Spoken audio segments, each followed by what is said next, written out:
એક શાક્ય હતા. યશોદરા તેમની પુત્રી હતી. યશોદરા તેના સૌંદર્ય અને શીલ માટે પ્રસિદ્ધ હતી. યશોદરા તેના 16મા વર્ષમાં પહોંચી ગઈ હતી અને દંડપાણી તેના વિવાહ માટે વિચારી રહ્યા હતા. પ્રથા પ્રમાણે દંડપાણીએ પોતાના બધા પાડોશી દેશોના તરુણોને પોતાની દીકરીના સ્વયંવરમાં સામેલ થવા આમંત્રણ મોકલ્યું. હવે આપણને એક વિચાર આવે કે સ્વયંવર એટલે શું? સ્વયંવર એટલે રાજાની જે દીકરીના લગ્ન થતા ત્યારે આજુબાજુના રાજાના જે દીકરા હોય એમને બોલાવવામાં આવે, એમને આમ લાઈનમાં ઉભા રાખવામાં આવે અને પછી એને કહેવામાં આવે કે આમાં તમને પસંદ હોય કયો. અટાણે એવું થતું નથી, અટાણે ભેગું થાય નહીં. ત્યારે સ્વયંવરમાં તેમને કહેવામાં આવ્યું, આજુબાજુના દેશ બધા રાજાના દીકરાઓને બોલાવવામાં આવ્યા. સિદ્ધાર્થ ગૌતમ પાસે પણ એમના આમંત્રણ મોકલવામાં આવ્યું. સિદ્ધાર્થ ગૌતમને 18મું વર્ષ પૂરું થઈ ગયું હતું. તેમના માતા પિતા પણ તેના લગ્ન માટે ઈચ્છા રાખતા હતા. તેમણે સિદ્ધાર્થને સ્વયંવરમાં જઈ અને યશોદરાનું પાણી ગ્રહણ કરવાનું કહ્યું. સિદ્ધાર્થે પોતાના માતા પિતાની ઈચ્છા પૂરી કરવાનું સ્વીકારી લીધું. સ્વયંવરમાં આવેલા તરુણોમાંથી યશોદરાએ સિદ્ધાર્થ ગૌતમને પસંદ કર્યા. સ્વયંવરમાં આજુબાજુના જેટલા બધા રાજાઓ હતા, એમના દીકરાઓ હતા, એમાંથી 18 વર્ષની ઉંમરે સિદ્ધાર્થ ગૌતમ ત્યાં જાય છે અને યશોદરા તે સ્વયંવરમાંથી સિદ્ધાર્થ ગૌતમને પસંદ કરે છે. તેમણે સિદ્ધાર્થને સ્વયંવરમાં જઈ યશોદરાનું પાણી ગ્રહણ કરવાનું કહ્યું. સ્વયંવરમાં આવેલા તરુણોમાંથી યશોદરાએ સિદ્ધાર્થ ગૌતમને પસંદ કર્યા. દંડપાણીને વધારે આનંદ ન થયો. દંડપાણીને બંનેના દાંપત્ય જીવનની સફળતામાં શંકા હતી. તેમને લાગતું કે સિદ્ધાર્થને તો સાધુ સંતોની સોબત સારી લાગે છે, એકાંતને પ્રાથમિકતા આપતા હતા. તે કેવી રીતે સફળ સદગુરુ બની રહેશે? યશોદરાએ નિર્ણય કરી લીધો હતો કે સિદ્ધાર્થ ગૌતમ સાથે લગ્ન કરશે. યશોદરાએ તેના પિતાને પૂછ્યું કે શું સાધુ સંતોના સોબતમાં રહેવું અપરાધ છે? યશોદરા એવું સમજતી ન હતી. જ્યારે યશોદરાની માતાને પોતાની પુત્રીના આ નિર્ણયની ખબર પડી કે સિદ્ધાર્થ ગૌતમને છોડીને બીજા કોઈ સાથે વિવાહ નહીં કરે, ત્યારે તેમણે દંડપાણીને કહ્યું કે તેઓ વિવાહ માટે મંજૂરી આપે. દંડપાણીએ મંજૂરી આપી દીધી. જે યશોદરા નામની જે સ્ત્રી હતી, 16 વર્ષ તેમના, સિદ્ધાર્થ ગૌતમના 18 વર્ષ, 2 વર્ષ કરતા સિદ્ધાર્થ ગૌતમ કરતા 2 વર્ષ યશોદરા નાની. સિદ્ધાર્થ ગૌતમનું પસંદ કર્યા યશોદરાએ. યશોદરાના પિતાને મનમાં એ સંકોચ હતો કે આ સિદ્ધાર્થ ગૌતમને પસંદ કર્યા, તેમની સાથે લગ્ન કરી દઈશ તો આગળનું લગ્ન જીવન કઈ રીતે તે ગુજારશે? સિદ્ધાર્થ ગૌતમને તો સાધુ સંતો સાથે રહેવાનું મજા આવે છે, પણ જે યશોદરા નામની જે સ્ત્રી છે તેમણે એક નક્કી કરી લીધું કે મારે લગ્ન કરવા તો ફક્ત ને ફક્ત સિદ્ધાર્થ ગૌતમ સાથે. ત્યારે યશોદરાના મમ્મીને આ વાતની ખબર પડે છે. યશોદરાના મમ્મી યશોદરાના પપ્પાને કહે છે કે આપણે આપણી દીકરીને આ લગ્ન માટે મંજૂરી આપવી જોઈએ. ત્યારે તેમના પિતા એમને મંજૂરી આપે છે. સિદ્ધાર્થ ગૌતમના કે વિરોધી ફક્ત નિરાશ ન થયા, પણ તેમને લાગ્યું કે તેમનું અપમાન કરવામાં આવ્યું છે. તે ઈચ્છતા હતા કે તેમના પ્રતિ ન્યાય કરવા માટે યશોદરાએ વર પસંદ કરતા પહેલા કોઈને કોઈ પ્રકારની પરીક્ષા લેવી જોઈએ, પણ તેમણે એવું ન કર્યું. થોડો સમય તે ચૂપ રહ્યા. તેમને વિશ્વાસ હતો કે દંડપાણી યશોદરાને સિદ્ધાર્થ ગૌતમને પસંદ કરવાની અનુમતિ નહીં આપે અને ત્યારે તેમને ઉદ્દેશ્ય આમ જ પૂરો થઈ જશે. પરંતુ જ્યારે દંડપાણી અસફળ રહ્યા તો તેઓએ સાહસ કરીને માંગણી કરી કે લક્ષ્યવેધની એક પરીક્ષા થવી જોઈએ. દંડપાણીએ આ પ્રશ્ન સ્વીકાર કરવો પડ્યો. પહેલો તો સિદ્ધાર્થ તેના માટે તૈયાર ન હતા, પરંતુ તેમના સાથી સંદકે તેમને કહ્યું કે જો તેઓ અસ્વીકાર કરશે તો તેમના પિતા, તેમના પરિવાર તથા યશોદરા માટે પણ કેટલું અપમાનજનક હશે. જ્યારે તેમના આજુબાજુના બધા લોકો આવ્યા હતા સ્વયંવરમાં, તેમને એક અપમાનજનક બાબત લાગી અને બધા ખુશ હતા કે દંડપાણી જે છે યશોદરાના પિતા, તે આ સ્વયંવરમાં તેમને પસંદ કરી તે લગ્ન માટે રાજી થશે નહીં. આવું કહીને એવું કહેવામાં આવ્યું કે આમની પરીક્ષા લેવી જોઈએ. એમની પરીક્ષા જ્યારે લેવામાં આવશે તો એ પરીક્ષા માટે સિદ્ધાર્થ ગૌતમ રાજી ન હતા. તો તેમના મિત્રોએ કીધું કે તમે જો રાજી નહીં થાવ તો તમારા કુળનું ને તમારા પરિવારનું નામ શું રહેશે? બદનામ થશે. ત્યારે સિદ્ધાર્થ ગૌતમ તે પરીક્ષા આપવા માટે રાજી થાય છે. સિદ્ધાર્થ ગૌતમે તેના તરફથી ઘણા પ્રભાવિત થયા અને તેમણે પ્રતિયોગિતામાં ભાગ લેવાનો સ્વીકાર કરી લીધો. સ્પર્ધાનો આરંભ થયો. પ્રત્યેક પ્રતિસ્પર્ધી એક પછી એક પોતાની પ્રવીણતા બતાવી. બધાની છેલ્લે સિદ્ધાર્થ ગૌતમનો વારો આવ્યો, પરંતુ તેમનું લક્ષ્યવેધ સર્વશ્રેષ્ઠ સિદ્ધ થયું. તેના પછી વિવાહ પૂર્ણ થયા. શુદ્ધોધન અને દંડપાણી બંનેને આનંદ થયો. તેવી રીતે યશોદરા અને મહાપ્રજાપતિ પણ ખૂબ ખુશ થયા. વૈવાહિક જીવનમાં લાંબા સમય પછી યશોદરાએ એક પુત્રનો જન્મ આપ્યો, તેમનું નામ રાહુલ રાખવામાં આવ્યું. જો સુદ્યોધન અને દંડપાણી, યશોદરા અને મહાપ્રજાપતિ. સુદ્યોધન કોણ હતા? તો કે સિદ્ધાર્થ ગૌતમના પિતા હતા. દંડપાણી કોણ હતા? દંડપાણી હતા તે યશોદરાના પિતા હતા. અને મહાપ્રજાપતિ આપણે જેમ કે સિદ્ધાર્થ ગૌતમના મમ્મી જ્યારે આ દુનિયામાંથી જતા રહ્યા હતા, ત્યાર પછી સિદ્ધાર્થ ગૌતમનો જેને ઉછેર કર્યો છે એમની સાથે રહ્યા છે. ત્યારબાદ ધીમે ધીમે આ સ્વયંવરમાંથી આ પરીક્ષા લેવામાં આવી. આ પરીક્ષા સિદ્ધાર્થ ગૌતમે પાસ કર્યા બાદ એમના લગ્ન કરવામાં આવ્યા. લગ્ન કર્યા બાદ વૈવાહિક જીવનના લાંબા સમય બાદ યશોદરા અને સિદ્ધાર્થ ગૌતમને એક દીકરાનો જન્મ થયો અને તેનું નામ રાખવામાં આવ્યું રાહુલ. સિદ્ધાર્થ ગૌતમના દીકરાનું નામ શું હતું? રાહુલ. તો આ પણ આપણે યાદ રાખીએ. પુત્રને રોકવા માટે પિતાએ જે યોજનાઓ કરી છે, હવે તેમની વાત કરશું. જો કે રાજા ખુશ હતા કે પુત્રના વિવાહ થઈ ગયા હતા અને તેણે ગૃહસ્થ જીવનમાં પ્રવેશ કરી લીધો છે, તો પણ અસિત મુનિનું ભવિષ્યવાણી હજુ પણ તેમને પીછો કરી રહી હતી. એ ભવિષ્યવાણીને પૂરી થતી રોકવા માટે તેમણે વિચાર્યું કે સિદ્ધાર્થ ગૌતમના જીવનને સુખ સાહ્યમી અને કામ ભોગમાં સંપૂર્ણ રીતે વ્યસ્ત રાખવામાં આવે. આ ઉદ્દેશ્યની પૂર્તિ માટે સુદ્યોધને પોતાના પુત્રને રહેવા માટે 3 મહેલ બનાવ્યા. એક ગ્રીષ્મ ઋતુ માટે, બીજો વર્ષા ઋતુ માટે, ત્રીજો ઠંડી ઋતુ માટે. તેમણે આ મહેલનો દરેક પ્રકારની સુવિધાઓ અને ભોગવિલાસના સાધનોથી સુસજ્જિત કરાવ્યા. દરેક મહેલની ચારે બાજુ એક વિશાળ સુંદર બગીચાઓ હતા, જેમાં જુદા જુદા પ્રકારના વૃક્ષ અને ફૂલ લગાવેલા હતા. સિદ્ધાર્થ ગૌતમને જે અસિત મુનિએ જે વાત કરી હતી, એ અસિત મુનિની વાતને ટાળવા માટે સિદ્ધાર્થ ગૌતમના પિતાએ અલગ અલગ એમને મહેલ બનાવીને આપ્યા. શિયાળાનો, ઉનાળાનો, ચોમાસાનો, બધી જગ્યાએ અલગ અલગ મહેલની આજુબાજુ ગાર્ડન હોય, ગાર્ડનમાં મસ્ત ફૂલોવાળું, બગીચાવાળું, મસ્ત રીતે સુસજ્જિત રીતે બધું રાખવામાં આવે કે સિદ્ધાર્થ ગૌતમ આમાં રહી અને એમના આ વિચારો ફરી જાય અને પોતાનું આ જીવનમાં તે રહી છે. પણ એવું નથી થતું. પોતાના કુળ પુરોહિત ઉદયના પરામર્શી તેમણે વિચાર કર્યો કે કુમાર માટે અંતઃપુરની વ્યવસ્થા કરવી જોઈએ, જેમાં અત્યંત સુંદર સ્ત્રીઓ હોય. સુદ્યોધને ત્યારે ઉદયને કહ્યું કે સોડવીસ અને સમજાવી દો કે કેવા પ્રકારનું આચરણ કરીને જીવનને આનંદ ભોગ માટે રાજકુમારનું દિલ જીતી લે. સિદ્ધાર્થ ગૌતમનું દિલ જીતવા માટે તેમના પિતાજીએ બધી પ્રકારના કામ કરી લીધા, બધી પ્રકારનું કરી લીધું કે આ સિદ્ધાર્થ ગૌતમને જે તેમના અસિત મુનિએ કીધું છે તેમના તરફ તે રસ્તે ના જાય, એટલે તેમને રોકવા માટે બધા પ્રયાસો કરે છે. તેમને સંબોધિત કરતા તેમણે કહ્યું, તમે બધી લલિત કાળના પ્રવીણ છો, તમે બધા પ્રણય સંબંધી ભાવનાઓથી ભાષાને સમજી શકવામાં પ્રવીણ છો, તમે સૌંદર્ય અને લાવણ્યથી ભરપૂર છો, તમે તમારી શૈલીમાં દક્ષ છો, તમે તમારા રૂપ લાગણીથી ઋષો પણ છો, જીતી શકો છો, ઋષિઓને પણ જીતી શકો છો, જેમણે પોતાની ઈચ્છાઓને સમાપ્ત કરી દીધી છે. તમે દેવતાઓને પણ જાળમાં ફસાવી શકો છો, જેમને ફક્ત સ્વર્ગલોકની અપ્સરાઓને મોહી શકે છે. પોતાના દિલની ભાવનાઓને વ્યક્ત કરવાના કૌશલ્ય દ્વારા પોતાના નાચ નખરાથી, રૂપ લાગણીથી અને પોતાના શ્રેષ્ઠ સૌંદર્યની પુરુષોની વાત જ શું, તમે સ્ત્રીઓને પણ મોહી શકો છો. તેમને સિદ્ધાર્થ ગૌતમને એવી વાત કરવામાં આવી કે ભગવાન હોય, ઋષિ મુનિઓ હોય, આજુબાજુના જે અપ્સરાઓ છે, તમામ તમારાથી મોહી શકે છે. તેમને રોકવા માટે આવા બધા પ્રયાસો કરવામાં આવે છે. આ પ્રકારે દક્ષ હોય, તમે પોતપોતાના ક્ષેત્રમાં સ્થિત છો, તમારા બધા માટે રાજકુમારને મુક્ત કરી કામરૂપી બંધનમાં બાંધી લેવા કોઈ કઠિન કામ નથી.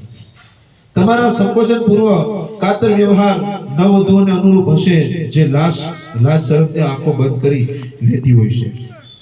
શું થયું જો આ નાયક પોતાના ઉન્નતિ મહિમાના કારણે મહાન છે, તો પણ સ્ત્રીનું બળ વધારે મહાન હોય છે. એ તમારો દ્રઢ સંકલ્પ હોવો જોઈએ. પ્રાચીન સમયમાં એક ઋષિ હતા જેને કોઈ જીતી શકતું ન હતું, પરંતુ એક સ્ત્રી હતી જે ઋષિને પોતાના રૂપના બળ પર વિરુદ્ધ કર્યા અને તેને પોતાના પગમાં ઝુકાવી દીધી.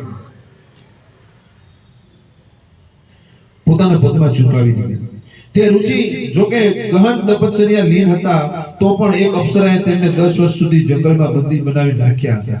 આ પ્રકારે અનેક ઋષિઓને આવી સ્ત્રીઓને નિષ્ક્રિય બનાવી દીધા. આ નાજુક રાજકુમારની વાત જ શું છે? આ રાજકુમારને તો હજુ તરુણ અવસ્થામાં પ્રથમ ડગજ માંડ્યા છે. જ્યારે આવી સ્થિતિ છે તો તમે સાહસપૂર્વક પ્રયાસ કરો, કેમ કે રાજાના પરિવારમાંથી ભાવિ પેઢી તેમનાથી અલગ ના થવી જોઈએ. સામાન્ય સ્ત્રીઓ સામાન્ય પુરુષોથી મોહી લે છે, પરંતુ સાચા અર્થમાં સ્ત્રીઓ એ જ હોય છે જે કઠોર સ્વભાવના શ્રેષ્ઠ માણસને પણ પોતાના વશમાં કરી લે છે. એક ઋષિમુનિ હતા, એમને એક સ્ત્રીએ એટલા વશમાં કરી લીધા હતા કે 10 15 વર્ષ એ ઋષિને બંદી બનાવીને જંગલમાં રાખ્યા. તો આ તો એક નાનું નાજુક બાળક છે જેમને આ જીવનમાં હજી પ્રથમ પગલા પાડ્યા છે, તો તેમને તો રોકી શકાય છે. આવા અલગ અલગ પ્રયાસો કરીને સિદ્ધાર્થ ગૌતમને રોકવાના પ્રયત્નો કરે છે, પણ બધા પ્રયત્નો નાશક રહે છે. કારણ કે રાજકુમારને જીતવાના સ્ત્રીઓના વિકલ્પ. હવે એ મુદ્દો જોઈએ. ઉદયના શબ્દો સાંભળીને સ્ત્રીઓના હૃદયમાં ઉત્તેજના પેદા થઈ ગઈ અને રાજકુમારને જીતવા માટે તે પોતાની હદથી આગળ વધી. પરંતુ પોતાની ભ્રુભંગીનાઓ, પોતાના કટાક્ષો, પોતાની હાસ્ય મુદ્રાઓ, પોતાના નાજ નખરો, પોતાના કોમળ અંગ સંચના હોવા છતાં અંતર્ભૂની એક સોડવીસની પોતાની પર વિશ્વાસ ન હતો. પરંતુ પરિવારના પુરોહિત ઉદયના નિયંત્રણ અને રાજકુમારના કોમળ સ્વભાવ તથા પ્રેમ મદની શક્તિને કારણે તેમણે પુનઃ આત્મવિશ્વાસ પ્રાપ્ત કરી લીધો. ત્યારે સ્ત્રીઓ પોતાના કામે લાગી ગઈ અને રાજકુમારની સ્થિતિ એવી કરી દીધી કે જેવી હિમાલયના જંગલમાં વિચરતા હાથણીઓના સમૂહની ઘેરાયેલા હાથીરાજની હોય છે. એ સ્ત્રીઓથી ઘેરાયેલા રાજકુમાર અને મનોહર ઉદ્યાનમાં એવી રીતે સુશોભિત હતા જેમ સૂર્ય પોતાના રાજશ્રી ઉદ્યાનના અપ્સરાઓથી ઘેરાયેલા હોય. તેમાંથી કેટલીક આસક્ત થઈને ધીમેથી ધકેલીને પોતાની ચારેકોર પોતે ડગ મારતી, બીજી કેટલીએ લડખડ બહાનું કાઢીને તેમને જોરથી પોતાની બાહુપાસમાં ભરી લીધા. ત્યારબાદ પોતાના ખભાને તેમની ઉપર ઝુકાવી પોતાના લગ જેવા હાથ તેમના ઉપર રાખી દીધા. સિદ્ધાર્થ ગૌતમને આ રસ્તા પર ના જાય તેમના માટે સ્ત્રીઓ તૈયાર કરવામાં આવી. સ્ત્રીઓ તેમની સામે નખરા કરે, નખરાબાજીઓ કરે, તેમની ફરતે ઘૂમતી રહે, પણ સિદ્ધાર્થ ગૌતમ તેમના વિચારોથી ડગ માનતા નથી. બીજી કેટલીકે પોતાના મદિરા સુગંધિત રક્તવર્ણ હોઠવાળા મુખથી તેમના કાનમાં કહ્યું, મારી રહસ્યપૂર્ણ વાતો સાંભળો. બીજી કેટલીકે અંતરની ભીના વસ્ત્રમાં તેમણે આજ્ઞા આપવાની મુદ્દતના હાથ જોડીને કહ્યું, શૃંગારનું અનુષ્ઠાન કરો. બીજી નીલાંબરા મદિરાની મંદસ્ત હોવાનું બતાવીને પોતાની જીભ બતાવી ઊભી થઈ ગઈ, જે રાતના સમયે વીજળી ઝબકી રહી હોય. કેટલીક અન્ય સુંદરીઓ પણ ઝાંઝરોને છણણ અવાજ કરતી હતી, આમ તેમ ફરી રહી હતી અને પોતાના જીર્ણ વસ્તુથી શરીરનું પ્રદર્શન કરી રહી હતી. અન્ય સુંદરીઓ હાથોથી એક આંબાની ડાળી પકડી ઝૂકીને પોતાની સુવર્ણ કળશ જેવી છાતીઓની પ્રદર્શન કરી રહી હતી. કેટલીક કમળોની વચ્ચેથી નીકળીને કમળ લઈને કમળ દયનો વાણી પદ્મમુખ રાજકુમારો પાસે કમળની પદ્માની જેમ ઊભી હતી. કહેવાનો મતલબ એ છે કે એવી સ્ત્રીઓને તૈયાર કરવામાં આવી કે સિદ્ધાર્થ ગૌતમ જે રસ્તા પર જવાના છે એ રસ્તા પર તેમને વાળી દેવામાં આવે. સિદ્ધાર્થ ગૌતમની આજુબાજુમાં એવો માહોલ ઉભો કરવામાં આવી, એવી સ્ત્રીઓ ઉભો કરવામાં આવી કે જે સુશોભિત કરવામાં આવી કે સુંદર કન્યાઓ, સુંદર સ્ત્રીઓ આજુબાજુમાં રાખવામાં આવી અને એમના મન અને એમના વિચારોને ફેરવામાં. પણ એવું થતું નથી. કેટલીક કમળોની વચ્ચેથી નીકળીને કમળ લઈને કમળનયન પદ્મની રાજકુમારી પાસે કમળદેવી પદ્માની જેમ ઊભી હતી. બીજી એક યોગ્ય હાવભાવની સાથે સરળ અર્થવાળું એક મધુર ગીત ગાયું, જેથી તે સંયમી રાજકુમાર પણ ઉત્તેજિત થઈ જાય. તેમની દ્રષ્ટિ કહી રહી હતી, અરે રે તમે કેવી મોહજાળમાં પડ્યા છો. એક અન્યએ પોતાના આભાયુક્ત મુખમંડળ પર પોતાની ભ્રુરૂપી કામનાઓ ખેંચી રાજકુમારના મુખ મુદ્રાની નકલ કરી, જેમ કે નાયકની ભૂમિકા નિભાવી રહી હોય. એક અન્ય સુંદરી ઉભરેલી છાતી અને હવામાં ઝૂલતી કાનના ઝુમકાળી જોરથી હસી જેમ કહી રહી હોય, જો પકડી શકાય હોય તો મને પકડી લો.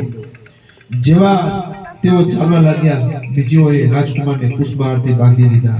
કેટલીક બીજીઓએ તેમના પર મધુર પરંતુ અંકુશ સમાન લાગતા શબ્દોનો પ્રહાર કર્યો. એકબીજાને બોલવા માટે આંબાની ડાળીઓના હાથમાં લઈ વાસનામાં ડૂબેલા એક ફૂલને બતાવ્યું અને પૂછ્યું, આ કોનું ફૂલ છે? બીજી એક પુરુષ જેવી ચાલ અને હાવભાવ બતાવીને કહ્યું કે સ્ત્રી દ્વારા પરાજિત જાઓ અને આ પૃથ્વીને જીતો. સિદ્ધાર્થ ગૌતમ ઉભા થઈને હાલવા લાગે છે તો ફૂલની એક માળાથી તેમને બંદી બનાવીને બાંધીને પાછા ત્યાં રાખી દેવામાં આવે છે. એક બીજે એક નીલ પદ્મના સુગંધ લેતી પોતાની ગોળ ગોળ આંખો મટકાવતી ઉત્તેજનાના કંઈક અસ્પષ્ટ શબ્દોમાં રાજકુમારને સંબોધન કર્યું.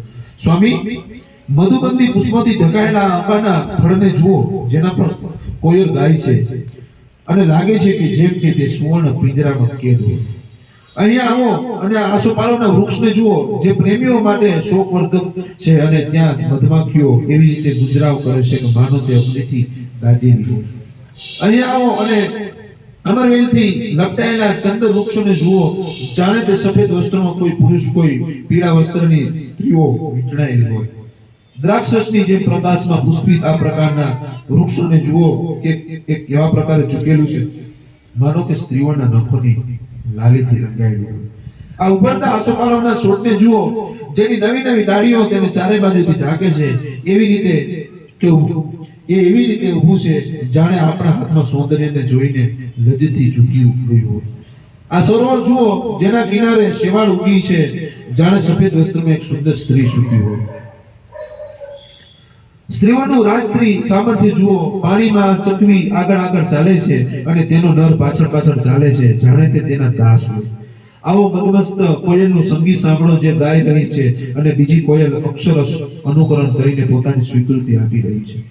સારું થયું હોય જો વસંત ઋતુમાં પક્ષીઓના ઉત્પન્ન થયા ઉન્નતના કંઈક અંશ તમારામાં પણ હોય અને આ સ્વયંમાં વિચારશીલ વ્યક્તિ જેવા વિચાર ન હોય, જે હંમેશા એ જ વિચારતા રહે કે તેઓ કેટલાક બુદ્ધિમાન છે. આ રીતે આ પ્રેમમાં આસક્ત સુંદરીઓને રાજકુમારને દરેક રીતે વશમાં કરવાનો પ્રયાસ કર્યો. આટલું કર્યા પછી પણ તે સહિતેન્દ્રિત ન પ્રસન્ન થયા, ન હાસ્ય કર્યું. તેમની વાસ્તવિક અવસ્થામાં જોઈને રાજકુમારે વિચલિત થયા વગર એકાગ્રિત થઈને વિચાર કર્યો, આ સ્ત્રીઓમાં એવી કઈ ખોટ છે કે તે એટલી પણ કલ્પના નથી કરી શકતી કે યૌવન અસ્થિર છે. તેમનું જે પણ સૌંદર્ય છે, વૃદ્ધાવસ્થા તેનો નાશ કરી દે છે. આ રીતે પ્રલોભનના ક્રમ કોઈ પણ પરિણામ વગર મહિલાઓને વર્ષો સુધી ચાલતા રહ્યા. વિચાર કરો કે જેમની સામે આવી સુંદર સ્ત્રીઓને મૂકવામાં આવી, આવી સુંદર સ્ત્રીઓને એવા કામ કરવામાં આવ્યા કે સિદ્ધાર્થ ગૌતમનું ધ્યાન ભટકી જાય ને આ તરફ તેમનું ધ્યાન વળી જાય. પણ નહીં, એટલા પ્રયત્નો કર્યા પછી પણ સ્ત્રીઓ તમામ નાપાસ થઈ જાય અને સિદ્ધાર્થ ગૌતમ પાસ થઈ જાય. અને તમામ લોકો વિચારે છે કે એવું તો આ સ્ત્રીઓમાં કઈ ખોટ રહી ગઈ કે એવી ખોટ કઈ રહી ગઈ કે હજી પણ આ સિદ્ધાર્થ ગૌતમનું મન ફરતું નથી. વિચાર કરો કે જેમને એટલી સ્ત્રીઓ ફરતી મૂકવામાં આવી છતાં પણ તેમનું મન ફરતું નથી. પ્રધાનમંત્રીનું રાજકુમારને સમજાવવું. એક ટોપિક આપણે જોઈ લઈએ. ઉદય સમજી ગયા કે તરુણીઓને તેમના પ્રયાસમાં સફળ થઈ ચૂકી છે અને રાજકુમારે તેમનામાં કોઈ રુચિ બતાવી ન હતી. ઉદય સમજી ગયા હતા કે તરુણીઓ તેમના પ્રયાસમાં અસફળ થઈ ચૂકી છે. રાજકુમારે તેમનામાં કોઈ રુચિ ન બતાવી. એને ખબર પડી ગઈ કે હવે આનું કોઈ મન ભગવાનું નથી. નીતિ કુશળ ઉદયે રાજકુમાર સાથે સ્વયં વાતચીત કરવાનો વિચાર કર્યો. રાજકુમારને એકાંતમાં મળી ઉદયે કહ્યું, કારણ કે રાજાએ મને તમારા હૃદયની મિત્રતા રૂપે નિયુક્ત કર્યો હતો, એટલા માટે મેં હૃદયની એક સુસંગીત મિત્રની જેમ તમારી સાથે વાત કરવા માંગુ છું. ઉદયે કહેવાનું શરૂ કર્યું, કોઈ અહિતકારી કામથી બચાવવું, હિતકારી કામ કરવા માટે આગ્રહ કરવો અને વિપત્તિમાં સાથ ન છોડવો, મિત્રતા 3 લક્ષણો છે. મિત્રના 3 લક્ષણો કીધા. જો મારી મિત્રતામાં આસ્વાદ આપ્યા પછી પણ તમારા પુરુષાર્થને મહાન ઉદ્દેશ્યથી વિમુખ થવા છતાં તમને ન સમજાવું તો મારામાં કોઈ મૈત્રી ભાવના ના. એમણે 3 પ્રયત્નો કર્યા, 3 વિકલ્પો મારી પાસે, 3 વસ્તુ ન કરું તો મારો કોઈ મિત્ર રહેવાનો કોઈ ભાવ નથી. છળ કપટથી પણ સ્ત્રીઓને પ્રેમ દર્શાવવો સારો છે, જે સંકોચને દૂર કરવા અને પોતાને આનંદિત થવા માટે પણ લાભદાયી છે. સ્ત્રીઓ સાથે આદરપૂર્વક વ્યવહાર કરવાથી અને તેની ઈચ્છા પ્રમાણે કાર્ય કરવાથી સ્ત્રીનું દિલ જીતી શકાય છે. વાસ્તવમાં સદગુણ પર પ્રેમનું કારણ છે. સ્ત્રીઓ આદર સન્માન ઈચ્છતી હોય છે.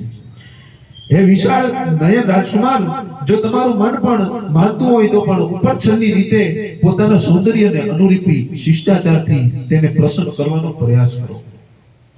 શિષ્ટાચાર સ્ત્રીઓને ઔષધિ છે. શિષ્ટાચાર જ ઉત્તમ અલંકાર છે અને શિષ્ટાચાર વગરનું સૌંદર્ય ફૂલ રહિત બગીચા સમાન છે. પરંતુ એકમાત્ર શિષ્ટાચારનો પણ શું લાભ? તેની સાથે ભાવનાઓનો પણ મેળ હોવો જોઈએ. પણ કઠિનાઈથી હસ્તગત થવા વાળા સંસારના કામ ભોગ જ્યારે તમારી મુઠ્ઠીમાં છે તો નિશ્ચયથી તમે તેનો તિરસ્કાર નહીં કરો.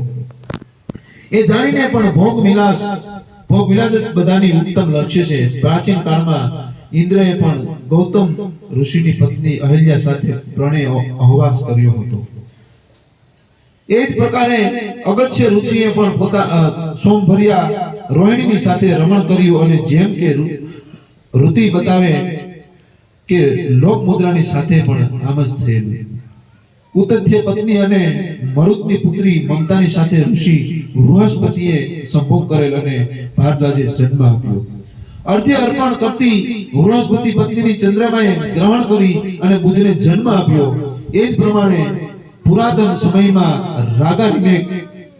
રાગાતિરેકથી પરાશર ઋષિએ યમુના કિનારે વરુણ પુત્રી કાળી સાથે સંસર્ગ કર્યો. વશિષ્ઠ ઋષિએ અક્ષમાલા નામની એક નીચી જાતિની સ્ત્રી સાથે અહવાસ કર્યો અને કપિલા નામના પુત્રને જન્મ આપ્યો. વયોવૃદ્ધ થવાના કારણે શક્તિક્ષીણ હોવા છતાં પણ રાજર્ષિ યયાતિએ કૈવર્ત વનમાં અપ્સરા વિશ્વાકીની સાથે સંસર્ગ કર્યો. આ પ્રકારના પુરુષોએ પણ જુગુપ્સિત કામ ભોગનું સેવન કરેલ છે, ત્યારે પ્રસંગિત કામ ભોગનું સેવન કરવામાં તો દોષ શું છે? આમ છતાં પણ તમે તરુણાવસ્થામાં શક્તિ અને સૌંદર્યની સંપન્ન હોવા છતાં પણ તે કામ ભોગથી ઉપેક્ષા કરી રહ્યા છો, જેના પર વસ્તુ જ તમારો અધિકાર છે અને જેમાં આખું જગત આસક્ત છે. આમને અનેક ઋષિઓ અને મુનિના વિચારો જે વાત છે રજૂ કરવામાં આવી કે આમને આ સ્ત્રી સાથે આ કાર્ય કર્યું, આમને આ સ્ત્રી સાથે આ કાર્ય કર્યું, આમના આ સ્ત્રી સાથેના મિલન પછી આ બાળકનો જન્મ થયો. પણ બુદ્ધને આ બધા પ્રશ્ન પૂછવામાં આવે છે તો તેમનો જવાબ શું છે તે એક મુદ્દો આપણે જોઈ લઈએ. કારણ કે પ્રશ્ન આજ ને જવાબ કાલ તો સારું ન લાગે. રાજકુમારનો પ્રધાનમંત્રીનો જવાબ થોડાક જ પેજમાં છે.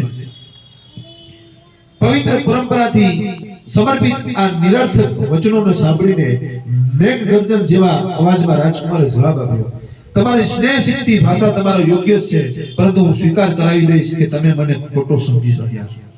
હું સંસારના વિષયોની ઉપેક્ષા નથી કરતો, પરંતુ હું જાણું છું કે આખું જગત એમાં જ આસક્ત છે. પણ એ યાદ રાખીને કે સમગ્ર સંસાર અનિત્ય છે, મારું મન એમાં સુખ નથી મેળવી શકતું. જો આ સ્ત્રી સૌંદર્ય સ્થાયી પણ રહે તો પણ ઈચ્છાથી મોજ મસ્તીમાં આનંદ કરવો એ બુદ્ધિમાન માણસ માટે યોગ્ય નથી. અને જો તમે એવું કહો છો કે મોટા લોકો પણ આવા વિષયોના શિકાર થયા છે તો તેમનું અનુકરણ કરવું બરાબર નથી, કેમ કે અંતમાં તેઓ વિનાશને જ પામ્યા છે. જેમને પ્રશ્ન કરવામાં આવ્યો કે આવું આવા ઋષિમુનિઓ આમની સાથે આવું કર્યું, ત્યારે સિદ્ધાર્થ ગૌતમ તેમને જવાબ આપે છે કે તેમના સમયમાં તેમને જે મજા માણી છે પણ તેમના અંતિમ સમયમાં તેમને વિનાશ એ કાળ તેમને પહોંચી ગયો છે, તેમનો વિનાશ થયો છે. અને જો તમે એવું કહો છો કે મોટા લોકો પણ આવા વિષયોનો શિકાર થયા છે તો તેમનું અનુકરણ કરવું બરાબર નથી, કેમ કે અંતમાં તેમનો વિનાશને જ પામ્યા છે. જે ક્ષય છે, જે સાંસારિક વસ્તુઓથી લગાવ છે, જે અસમય છે, જે વાસ્તવિક મહાનતા નથી, અને જ્યારે તમે કહો છો કે સ્ત્રીઓ સાથે છળ કપટથી વ્યવહાર કરવો જોઈએ તો હું સમજુ છું કે છળ કપટ બરાબર નથી, ભલે પછી તે શિષ્ટાચારની સાથે કેમ ન કરવામાં આવે. જો આમાં સચ્ચાઈ નથી તો સ્ત્રીઓની ઈચ્છા અનુસાર કાર્ય કરવામાં મને ખુશી નથી થતી. જો મનુષ્યના મન અને સ્વભાવમાં એકરૂપતા નથી તો હું કહું છું કે એમાં આચરણને પણ ધિક્કાર છે. જ્યાં ચિત્ત વાસનાનો આધીન છે, જ્યાં મિથ્યાના વિશ્વાસ છે, જ્યાં અસીમ આસક્તિ છે અને જ્યાં વિષયોની સદોષતાનું યોગ્ય દર્શન નથી, એવી ઈચ્છાઓમાં શું રાખ્યું છે? અને જો વાસનાના શિકાર પ્રાણી પરસ્પર એકબીજાને વિશ્વાસઘાત કરતા હોય તો એવા પુરુષ એ યોગ્ય નથી કે સ્ત્રીઓ તેમની તરફ જોવે, અને સ્ત્રીઓ પણ એ યોગ્ય નથી કે પુરુષ તેમની સામે જોવે. કેમ કે આ બધું આવું જ છે, એટલા માટે તમે અવશ્ય મને અધમ આનંદમાં કુપથ પર ભટકવા માટે નહીં લઈ જાઓ. રાજકુમારનું સુનિશ્ચિત દ્રઢ સંકલ્પનો ઉદયને નિરોધ કરી દીધા. તેમણે રાજાને આખો વૃત્તાંત જઈને સંભળાવ્યો. જ્યારે સુદ્યોધને આ ખબર પડી કે તેમના પુત્રનું ચિત્ત કેવી રીતે સાંસારિક વિષયોથી સર્વથા વિમુખ થઈ ગયું છે, ત્યારે તો આખી રાત સૂઈ ન શક્યા. તેઓ એવી રીતે પીડિત હતા જેમ કોઈ હાથીના હૃદયમાં તીર વાગ્યું. તેમણે અને તેમના મંત્રીઓને પોતાના વધારે સમય આશાવાન થઈને વિચાર કરવા માટે લગાવ્યા કે તેઓ કેવી રીતે સિદ્ધાર્થને સંસારના વિષયો તરફ અભિમુખ કરે અને જીવનથી વિમુખ કરી શકે, જેની તરફ અગ્રેસર થવાની તેમની પૂરી સંભાવના હતી. પરંતુ એ ઉપાયો ઉપરાંત જેમાં તેઓ અસફળ રહ્યા હોય તેમને બીજે કોઈ ઉપાય સૂચતો નહોતો. જેની પુષ્પમાળાના અલંકાર વ્યર્થ સિદ્ધ થઈ ચૂક્યા હતા, જેના હાવભાવ અને આકર્ષક કૌશલ નિષ્ફળતા સિદ્ધ થઈ ચૂક્યા હતા, જેમણે હૃદયમાં ગહન પ્રેમ છુપાયેલા રાખ્યો હતો, એવી સ્ત્રીઓના અંતઃપુરને ભંગ કરી દેવામાં આવ્યા. વિચાર કરો કે જેમને એટલી સ્ત્રીઓ દ્વારા એટલું સમજાવવામાં આવ્યું, એટલે સ્ત્રીઓ આજુબાજુમાં રાખવામાં આવી કે આમના વિચારોમાં થોડો પણ કઈ ફરક પડે. સિદ્ધાર્થ ગૌતમના પિતાએ એક વ્યક્તિને તૈયાર કર્યો કે તમે આમને સમજાવો. એમને એવા શબ્દોથી સમજાવવામાં આવ્યા, પરંતુ સિદ્ધાર્થ ગૌતમનું કહેવું એવું હતું કે છળ કપટથી કોઈ સ્ત્રીઓને ફસાવી લેવી, તેમની ઈચ્છા વિરુદ્ધનું કોઈ કાર્ય કરવું ક્યાં સુધી યોગ્ય છે. અને જે લોકોએ જે ઋષિ મુનિઓ આવું કંઈ કર્યું છે તો લાસ્ટમાં છેલ્લે તે સારું ભાળતા નથી. તો કહેવાનો મતલબ એ છે કે સિદ્ધાર્થ ગૌતમ જેટલા પણ લોકો તેમને સમજાવે સિદ્ધાર્થ ગૌતમ સમજવા માટે તૈયાર નથી. જેમને જે રસ્તો દેખાય છે, જેમને જે કરવાનો વિચાર કરી લીધો છે, ત્યારે સિદ્ધાર્થ ગૌતમે કીધું છે કે અતઃદીપક ભવ સ્વયં પ્રકાશિત થવાની વાત છે. તો આજે અહીંયા સુધી રાખીએ. તમામ લોકોનો ખૂબ ખૂબ સાધુવાદ, ખૂબ ખૂબ ધન્યવાદ, ખૂબ ખૂબ મંગલ કામનાઓ. જય ભીમ, નમો બુદ્ધાય, જય પ્રભુ દરબાર, જય ભીમ, જય ભીમ. સાધુ સાધુ.